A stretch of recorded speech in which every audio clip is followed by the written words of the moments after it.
yule vice chairman wa Jubilee Murada anasema ati wanataka kutufukuza kwa chama na nini. Sasa unafukuza watu ambao walihama kitambo.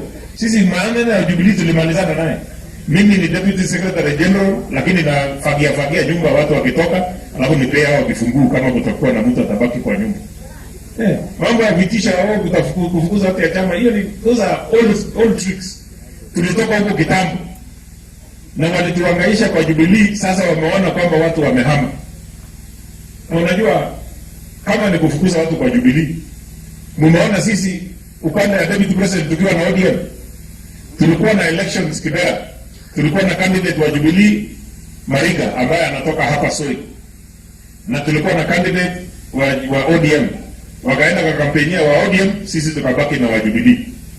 Juzi tulikuwa Msambweni, wakasema Jubilee hatuweki candidate, tunawacha ya ODM. Sisi tukaenda tukatafuta wetu wa independent, tukampigia debe akakuwa mbunge. Sasa wanatufukuza twenda wapi? Na sisi tunawaambia kama wanatufukuza kwa sababu wao wenyewe ndio wamedefect waende ODM, badala ya kutufukuza na wao ndio wachache au waende ODM, watuachie Jubilee, sisi tungarishe nyumba ama namna gani?